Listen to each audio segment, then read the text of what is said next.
ಆಚಿ ಮಸಾಲ. ಎಂತ ಅಡಿಗೆಯ ರುಚಿಯಾಗೋ ರಹಸ್ಯವು 20 ರೂಪಾಯಿ. ಎನ್ಕೌಂಟರ್ ಆಗಿ 3 ದಿನ ಆದ್ರೂ ಕೂಡ ಆಸ್ಪತ್ರೆಯಲ್ಲೇ ಮೃತದೇಹ ಇದೆ. ಮೈಸೂರಿನ ಕ್ಯಾರ್ ಆಸ್ಪತ್ರೆಯ ಶವಾಗಾರದಲ್ಲೇ ಮೃತದೇಹಗಳು ಇರೋದು. ಮೃತದೇಹಗಳ ಮರಣೋತ್ತರ ಪರೀಕ್ಷೆಗೆ ಕುಟುಂಬಸ್ಥರು ಇಲ್ಲಿ ತನಕ ಒಪ್ಪಿಗೆ ಕೊಟ್ಟಿಲ್ಲ. ಸೂಕ್ತ ಕಾರಣ ನೀಡೋ ತನಕ ಮರಣೋತ್ತರ ಪರೀಕ್ಷೆ ಮಾಡೋ ಹಾಗಿಲ್ಲ ಅಂತ ಕುಟುಂಬಸ್ಥರು ಪಟ್ಟು ಹಿಡಿದಿದ್ದಾರೆ. ತಡರಾತ್ರಿ ಕುಟುಂಬಸ್ಥರನ್ನ ಕರೆತಂದು ಮನವಿ ಮಾಡಿದ್ದಾರೆ ಜಿಲ್ಲಾಧಿಕಾರಿಗಳು. ಆದ್ರೂ ಕೂಡ ಕೆಲಸ ಆಗ್ತಾ ಇಲ್ಲ. ಜಿಲ್ಲಾಡಳಿತ ಮನವಿಗೆ ಸ್ಪಂದಿಸ್ತಾ ಇಲ್ಲ. ಮೃತರ ಕುಟುಂಬಸ್ಥರು ನಿಖರ ಕಾರಣ ಕೊಡಬೇಕು ನೀವು ಅಂತ ಮೃತದೇಹಗಳನ್ನ ನೋಡಿ ವಾಪಸ್ ಹೋಗಿದ್ದಾರಂತೆ ಕುಟುಂಬಸ್ಥರು. ಎನ್ಕೌಂಟರ್ ಆಗಿ 3 ದಿನ ಆಗ್ತಾ ಬಂದ್ರೂ ಕೂಡ ಮೃತದೇಹ ಇನ್ನೂ ಕೂಡ ಆಸ್ಪತ್ರೆಯಲ್ಲೇ. ಮೈಸೂರಿನ ಕ್ಯಾರ್ ಆಸ್ಪತ್ರೆಯ ಶವಾಗಾರದಲ್ಲಿ ಮೃತದೇಹಗಳು ಇದೆ. ಇಲ್ಲಿ ತನಕ ಮರಣೋತ್ತರ ಪರೀಕ್ಷೆ ಮಾಡೋದಕ್ಕೆ ಅವಕಾಶನೇ ಕೊಡ್ತಾ ಇಲ್ಲ ಕುಟುಂಬಸ್ಥರು. ಮನವೊಲಿಕೆಗೆ ಶತ ಪ್ರಯತ್ನ ಆದ್ರೂ ಕೂಡ ಮನವೊಲಿಕೆ ಆಗ್ತಾ ಇಲ್ಲ. ಜಸ್ಟ್ ಮೃತದೇಹದ ಮುಖ ನೋಡ್ಕೊಂಡು ಹೋಗಿದ್ದಾರಂತೆ ಕುಟುಂಬಸ್ಥರು. ನೀವು ಎಕ್ಸಾಕ್ಟ್ಲಿ ಕಾರಣ ಕೊಡೋ ತನಕ ಕೂಡ ಯಾವುದೇ ಕಾರಣಕ್ಕೂ ಮರಣೋತ್ತರ ಪರೀಕ್ಷೆ ಮಾಡೋ ಹಾಗಿಲ್ಲ. ಆ ಮೃತದೇಹಗಳನ್ನ ನಾವು ಹಸ್ತಾಂತರ ಮಾಡಿಸ್ಕೊಳ್ಳಲ್ಲ. ಯಾವುದೇ ಕಾರಣಕ್ಕೂ ಕೂಡ ನಾವು ಅಂತ್ಯ ಸಂಸ್ಕಾರ ಮಾಡಲ್ಲ ಎಲ್ಲಿ ತನಕ ನಿಖರ ಕಾರಣ ಸಿಗೋ ತನಕ ಅಂತ. ಈಗ ತಾನೇ ಒಬ್ರು ಆರೋಪ ಮಾಡ್ತಾ ಇದ್ರಲ್ಲ, ಎಕ್ಸಾಕ್ಟ್ಲಿ ಹೌದು, ಎನ್ಕೌಂಟರ್ ಮಾಡ್ತೀರಿ, ನಿಮ್ಮ ಆತ್ಮರಕ್ಷಣೆಗಾಗಿ ನೀವು ಶೂಟ್ಔಟ್ ಮಾಡ್ತೀರಿ ಅಂತ ಆದ್ರೆ ರೂಲ್ಸ್ ಇರೋದು ಮೊಣಕಾಲಿನ ಕೆಳಗಡೆ ಶೂಟ್ಔಟ್ ಮಾಡಬಹುದು. ನಾವು ಬಹುತೇಕ ಪ್ರಕರಣಗಳನ್ನ ನೋಡ್ತೀವಲ್ಲ, ಕಾಲಿಗೆ ಗುಂಡೇಟು ಬಿತ್ತು, ಆರೋಪಿಗೆ ಆಸ್ಪತ್ರೆಗೆ ದಾಖಲಿಸಿದ್ರು ಅಂತ, ಅಷ್ಟಕ್ಕೆ ಮಾತ್ರ ಅಧಿಕಾರ ಇರೋದು. ಅದನ್ನ ಮೀರಿ ದೇಹದ ಬೇರೆ ಯಾವುದೇ ಭಾಗಕ್ಕೂ ಕೂಡ ನೀವು ಗುಂಡು ಹಾರಿಸ್ತೀರಿ ಅಂತ ಆದ್ರೆ ಅದಕ್ಕೆ ಒಂದು ಎಕ್ಸಾಕ್ಟ್ಲಿ ಕಾರಣ ಇರಲೇಬೇಕು. ಎನ್ಕೌಂಟರ್ ಮಾಡಿದ್ರೆ ಅಷ್ಟು ಈಸಿ ಇಲ್ಲ. ಯಾರು ಮಾಡಿದ್ದಾರಲ್ಲ ಅಧಿಕಾರಿಗಳು, ಅವರು ಸ್ಪಷ್ಟೀಕರಣ ಕೊಡಬೇಕಾಗತ್ತೆ. ಅವರು ಕೂಡ ತಪ್ಪಿತಸ್ಥರ ಹಂಗ್ ನೋಡಿದ್ರೆ ಎಲ್ಲಿ ತನಕ ಈ ಆರೋಪಗಳಿಗೆ ಸಂಬಂಧಪಟ್ಟಂತೆ ನಿಖರವಾದ ಒಂದು ಉತ್ತರ ಸಿಗೋ ತನಕ ಕೂಡ, ಒಂದು ಕ್ಲಾರಿಟಿ ಸಿಗೋ ತನಕ ಕೂಡ ಅವರು ಆರೋಪಿಗಳೇ. ಈಗ ಯಾರ ಅಧಿಕಾರಿಗಳಿದ್ದಾರಲ್ಲ ಅವರು. ಹಂಗಾಗಿ ಎನ್ಕೌಂಟರ್ ಮಾಡೋದು ಕೂಡ ಈಸಿ ಅಲ್ಲ. ಖಂಡಿತ ಸವಾಲುಗಳಿದೆ ಅಧಿಕಾರಿಗಳ ಮುಂದೆ. ಬಟ್ ಯಾವ ಕಾರಣಕ್ಕೆ ಮಾಡಿದ್ರಿ? ನಿಮ್ಮ ಆತ್ಮರಕ್ಷಣೆಗೆ ಆದ್ರೆ ಇರುವ ರೂಲ್ಸ್ ಗಳನ್ನ ಯಾಕೆ ಫಾಲೋ ಮಾಡ್ಲಿಲ್ಲ ಅಂತ ಗ್ರಾಮಸ್ಥರು ಪ್ರಶ್ನೆ ಮಾಡ್ತಿದ್ದಾರೆ. ಓಕೆ, ವನ್ಯಜೀವಿಗಳ ಬೇಟೆ ಆಡೋದಕ್ಕೆ ಬಂದಿದ್ರು, ಅದರ ಮಾಂಸ ತಂದಿದ್ರು, ಅದು ಅಪರಾಧ ಅನ್ನೋದಾದ್ರೆ ಅವ್ರನ್ನ ಬಂಧಿಸಿ ಕ್ರಮ ಕೈಗೊಳ್ಳೋದಕ್ಕೆ ಅವಕಾಶ ಇದೆ. ಓಕೆ, ನಿಮ್ಮ ಮೇಲೆ ದಾಳಿಗೆ ಮುಂದಾದ್ರೆ ಆತ್ಮರಕ್ಷಣೆಗೆ ಗುಂಡು ಹಾರಿಸಿದ್ರ ಅದಕ್ಕೆ ಇರುವಂತಹ ನಿಯಮಗಳನ್ನ ಫಾಲೋ ಮಾಡಬೇಕು. ಆದ್ರೆ ಕತ್ತಿಗೆ ಹಾರಿಸಿದಿರಿ, ದೇಹದ ಬೇರೆ ಭಾಗಗಳಿಗೆ ಗುಂಡೇಟು ಬಿದ್ದಿದೆ, ಸ್ಥಳದಲ್ಲೇ ಮೃತಪಟ್ಟಿದ್ದಾರೆ. ಇದು ಬೇರೆ ರೀತಿಯ ಪ್ಲಾನ್ ನಲ್ಲಿ ನಡೆದಿರುವಂತಹ ದಾಳಿ ಅನ್ನುವಂತಹ ವಿಚಾರವನ್ನ ಗ್ರಾಮಸ್ಥರು ಪ್ರಸ್ತಾಪ ಮಾಡ್ತಿದ್ದಾರೆ. ಹಂಗಾಗಿ ಈ ವಿಚಾರಕ್ಕೆ ಸಂಬಂಧಪಟ್ಟಂತೆ ಒಂದು ರಿಪೋರ್ಟ್ ಬರಬೇಕಾಗತ್ತೆ.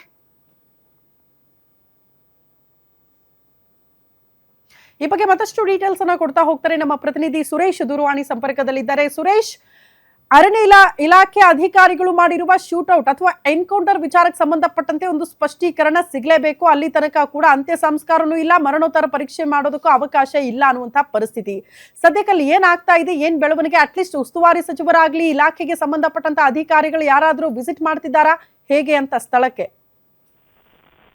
ಶ್ರುತಿ, ಉಗ್ಯ ಅರಣ್ಯ ಪ್ರದೇಶದಲ್ಲಿ ನಡೆದಿರುವಂತಹ ಶೂಟೌಟ್ ಪ್ರಕರಣಕ್ಕೆ ಸಂಬಂಧಪಟ್ಟಂತೆ ಈಗಾಗಲೇ ಕಳೆದ 2 ದಿನಗಳಿಂದಲೂ ಕೂಡ ಸಾಕಷ್ಟು ಹೋರಾಟವನ್ನ ಕುಟುಂಬಸ್ಥರು ಮಾಡ್ತಾ ಇದ್ರು ಕೂಡ ಈವರೆಗೂ ನ್ಯಾಯ ಸಿಗ್ತಾ ಇಲ್ಲ ಅನ್ನೋದು ಅವರ ಆರೋಪ. ಮತ್ತೆ ಕಳ್ಳ ಬೇಟೆಯನ್ನ ಆಡಿ ಜಿಂಕೆ ಮಾಂಸವನ್ನ ಹೊತ್ತೊಯ್ಯುವಂತ ಸಂದರ್ಭದಲ್ಲಿ ಗುಂಡಿನ ಚಕಾಮಕಿಗೆ 3 ಬಲಿಯಾಗಿದ್ದಾರೆ ಅನ್ನೋದು ಅರಣ್ಯ ಇಲಾಖೆಯ ಸಚಿವರ ಸ್ಪಷ್ಟೀಕರಣ. ಇದರ ಮಧ್ಯೆ ಮೃತದೇಹಗಳನ್ನ ಏನು ಆ ಕುಟುಂಬಸ್ಥರಿಗೆ ಹಸ್ತಾಂತರಿಸುವಂತಹ ಪ್ರಕ್ರಿಯೆಗೆ ಸಂಬಂಧಪಟ್ಟಂತೆ ತಡರಾತ್ರಿ ಕುಟುಂಬಸ್ಥರನ್ನ ಕರೆತಂದು ಮೈಸೂರಿನ ಕ್ಯಾರ್ ಆಸ್ಪತ್ರೆಯಲ್ಲಿ ಮರಣೋತ್ತರ ಪರೀಕ್ಷೆಗೆ ಮುಂದಾದಂತ ಸಂದರ್ಭದಲ್ಲಿ ಕುಟುಂಬಸ್ಥರು ವಿರೋಧವನ್ನ ವ್ಯಕ್ತಪಡಿಸಿದ್ದಾರೆ. ಘಟನೆಗೆ ಸಂಬಂಧಪಟ್ಟಂತೆ ನಮ್ಮ ಏನು 3 ಸಾವನ್ನಪ್ಪಿರುವಂತಹ 3 ತಪ್ಪು ಏನಿದೆ, ಘಟನೆಯಲ್ಲಿ ಯಾರಿಗೆ ಗುಂಡ ಹಾಯಿಸಿದ್ರು, ಏನು ಬೇಟೆಯಾಡೋದಕ್ಕೆ ನಮ್ಮವರು ಹೋಗೇ ಇಲ್ಲ, ಯಾಕೆ ಏಕಾಏಕಿ ಗುಂಡನ್ನ ಹಾರಿಸಿದ್ದಾರೆ, ಜೊತೆಗೆ ಘಟನೆಗೆ ಸಂಬಂಧಪಟ್ಟಂತೆ ಇದೊಂದು ನಕಲಿ ಎನ್ಕೌಂಟರ್ ಅನ್ನೋದು ಕುಟುಂಬಸ್ಥರ ಆರೋಪ. ಈ ಹಿನ್ನೆಲೆಯಲ್ಲಿ ಮೈಸೂರಿನ ಶವಾಗಾರದಲ್ಲಿಯೇ ಕುಟುಂಬ ಏನು 3 ಅರಣ್ಯ ಇಲಾಖೆಯ ಗುಂಡೇಟಿಗೆ ಬಲಿಯಾದಂತಹ 3 ಶವ ಇದೆ. ಈ ಹಿನ್ನೆಲೆ ಮೈಸೂರಿನ ಶವಾಗಾರಕ್ಕೆ ಬಂದಿರತಕ್ಕಂತಹ ಸ್ಥಳೀಯರು ಏನು ಅವರ ಕುಟುಂಬಸ್ಥರು ಘಟನೆಗೆ ಸಂಬಂಧಪಟ್ಟಂತೆ ನಿಖರವಾದಂತಹ ಕಾರಣ ಬೇಕು, ಜೊತೆಗೆ ಸಾವಿಗೆ ನ್ಯಾಯ ಸಿಗಬೇಕು ಅನ್ನೋ ಒಂದು ಒತ್ತಾಯ ಕೂಡ ಮಾಡ್ತಿದ್ದಾರೆ. ಆದ್ರೆ ಈವರೆಗೂ ಕೂಡ ಅರಣ್ಯ ಇಲಾಖೆ ಅಧಿಕಾರಿಗಳು ಏನು ಕುಟುಂಬಸ್ಥರನ್ನ ಮನವೊಲಿಸುವಂತ ಪ್ರಯತ್ನ ಈವರೆಗೂ ಆಗಿಲ್ಲ. ಯಾವೊಬ್ಬ ಅರಣ್ಯ ಇಲಾಖೆಯ ಹಿರಿಯ ಅಧಿಕಾರಿಗಳು ಕೂಡ ಘಟನಾ ಸ್ಥಳಕ್ಕೆ ಬಂದಿಲ್ಲ. ಇದು ಕುಟುಂಬಸ್ಥರನ್ನ ಕೆರಳಿಸಿದೆ. ಈ ಹಿನ್ನೆಲೆ ಏನು ಅರಣ್ಯ ಇಲಾಖೆಯ ಶಾಗ್ಯ, ಮರಿಮಂಗಲ ಹಾಗೂ ಜಾಗೇರಿ ಸಮೀಪದ ಶಿಬಿರವನ್ನ, ಅರಣ್ಯ ಇಲಾಖೆಯ ಶಿಬಿರವನ್ನ ಈಗಾಗಲೇ ಧ್ವಂಸ ಮಾಡಿರುವಂತದ್ದು. ಬಹುದೊಡ್ಡ ಮಟ್ಟಿಗೆ ಏನು ಪ್ಲಾನ್ ಅನ್ನ ಮಾಡಿದ್ದಾರೆ. ಈ ಘಟನೆಗೆ ಸಂಬಂಧಪಟ್ಟಂತೆ ಸೂಕ್ತವಾದಂತಹ ತನಿಖೆಗಾಗಿ ಅರಣ್ಯ ಇಲಾಖೆಯ ಏನು ಈ ಕ್ರಮದಿಂದ ಏನು ಗ್ರಾಮಸ್ಥರು ಬೆಚ್ಚಿ ಬಿದ್ದಿದ್ದಾರೆ. ಜೊತೆಗೆ ಕಾನೂನು ಕ್ರಮವನ್ನ ಸಾಕಷ್ಟು ರೀತಿಯಲ್ಲಿ ಕೈಗೊಳ್ಳಬಹುದಾಗಿತ್ತು. ಆತ್ಮರಕ್ಷಣೆಗೆ ಅಂತ ಹೇಳಿದ್ರೆ ಕಾಲಿನಿಂದ ಕೆಳಗೆ ಗುಂಡು ಹೊಡೆಯಬಹುದಾಗಿತ್ತು.